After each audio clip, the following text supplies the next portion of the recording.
रेशमी मटका आग दो। मुझे हीरापुर लौटे हुए 1 हफ्ता हो गया था, लेकिन तब से हर रात मेरी नींद ठीक 2:33 बजे टूटती है। कल रात तीसरी बार हुआ। ठक ठक ठक, वही कोना, वही आवाज, पूजा का कमरा, वही मिट्टी का मटका। इस बार मैं डरकर नहीं उठा, बस लेटा रहा, आंखें खोली रखी, सुनता रहा। फिर ना जाने क्यों मैं उठ गया, तेल का दिया जलाया और मटके के सामने घुटने के बल बैठ गया। मटका वैसा ही था, छोटा, गोल, हल्दी और लाल धागे से बंधा, गरम, जैसे अभी अभी चूल्हे से उतारा गया हो। लेकिन जो दरार पहले दिखी थी, अब वो थोड़ी और बड़ी हो गई थी। दिन ब दिन ये दरार बढ़ती जा रही थी। मैं नहीं जानता इसका कारण क्या था। मैंने खुद से कहा था कि इसे नहीं छूऊंगा, लेकिन सुबह उठा तो मेरा हाथ मटके के ढक्कन पर था और मटका गर्म था। दोपहर को मैं दादी के पास बरामदे में बैठा था। वो सूखी लाल मिर्च काट रही थी, उनकी उंगलियां लाल पड़ गई थी। मैंने पूछा, दादी मटका गर्म क्यों रहता है? उन्होंने बिना झिझक के कहा, क्योंकि अब तू सुनने लगा है बेटा। उनकी आवाज थकी हुई थी, डरी नहीं। मैंने पूछा, ये असल में है क्या? क्या यह शैतान असल में है? दादी बोली, एक वादा जो तेरे खून ने बहुत पहले किया था, तो उसे तोड़ क्यों नहीं देते? उन्होंने सिर हिलाया। जो वादा तूने किया ही नहीं, उसे तू तोड़ कैसे सकता है बेटा? बस निभा सकता है। आंगन में आज कोई नहीं था, मैं और बस मेरी दादी। हम दोनों चुपचाप बैठे हुए अपने बरामदे को देख रहे थे। शाम को कटहल के पेड़ के पास गया। वो पहले से बड़ा और ज्यादा डरावना लग रहा था। उसकी जड़ें पत्थरों को तोड़कर जमीन में घुस चुकी थी। पेड़ के पास जाते ही जमीन गर्म लगने लगी। पेड़ की छाल पर कुछ लिखा हुआ था, धुंधला लेकिन पढ़ने लायक, मत देखो मत रुको। मैंने पेड़ को छुआ, वो भी गर्म था। रात को फिर वही आवाज आई, इस बार तेज थी, कोई फुसफुसाहट नहीं।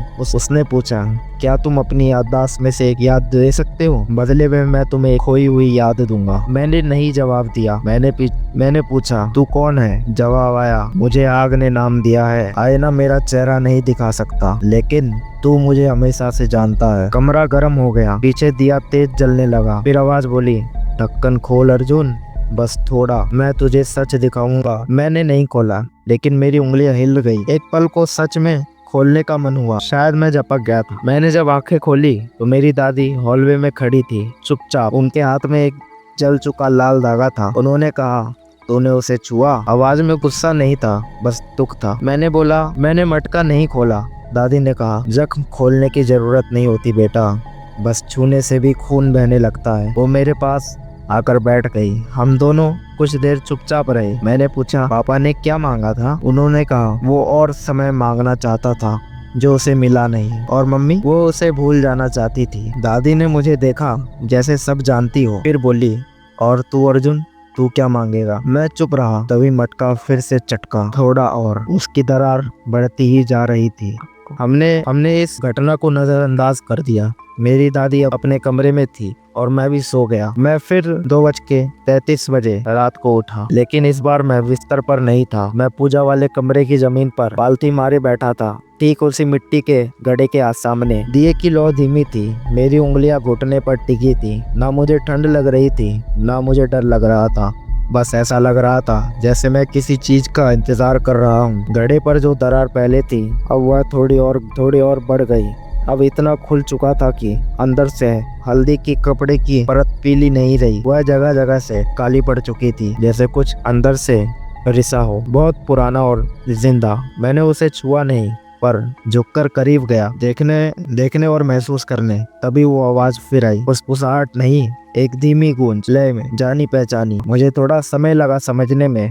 वो मेरे पिता की आवाज थी। मैंने उन्हें एक सपने में देखा, या शायद वो सपना नहीं, कोई याद थी, पर मेरी नहीं। वो जवान थे, शायद 19 साल के, उसी घड़े के सामने घुटने के बल बैठे थे। उनके हाथ में गहरा घाव था, जिससे खून बहकर ढक्कन पर टपक रहा था। उनके पीछे कोई खड़ा था, चेहरा नहीं दिखा, बस एक हाथ जलने से काला पड़ा, पंजे जैसा, लंबा और अजीब। वो तुझे भूल जाएगा, उस परछाई ने कहा। पता है, पापा ने जवाब दिया, और वो तुझे कभी माफ नहीं करेगा। पता है, तो फिर बता, क्या चाहिए तुझे? पापा ने मेरी आंखों में देखा, जबकि वो मुझे देख ही नहीं सकते थे। ये तो सालों पहले की बात थी, फिर भी उन्होंने ऐसा कहा जैसे वो मुझे पहचानते हो। उसे उतना वक्त देना जितना मुझे नहीं मिला। फिर घड़ा खुल गया। उस दृश्य में एक भारी सी आवाज आई, जैसे लकड़ी टूट रही हो। फिर सन्नाटा। मैं जगा। दादी मेरे सामने खड़ी थी, उनका चेहरा सफेद पड़ा था, हाथ कांप रहे थे। उन्होंने मेरी आंखों में देखा। तूने देख लिया? मैंने बस सिर हिला दिया। कुछ और कहने को था ही नहीं। चल, उन्होंने कहा। वो नंगे पांव बाहर निकली, कटहल के पेड़ के पास से होते हुए पत्थर की दीवारों के पास, गौशाला के पीछे उगाई झाड़ियों तक। फिर उन्होंने जमीन की ओर इशारा किया। खोद इधर। नीचे की मिट्टी काली थी, गीली और गर्म। मैंने सवाल नहीं किया, बस खुदाई शुरू कर दी। मेरे हाथ से खून निकलने लगा, नाखून टूट गए, पर मैं रुका नहीं। तब तक खोदा जब तक मुझे मिला एक और घड़ा, छोटा, भारी, कसकर बांधा हुआ, उसी हल्दी के कपड़े और लाल धागे से सील किया गया। लेकिन इस पर कुछ लिखा था, अर्जुन, मेरा नाम।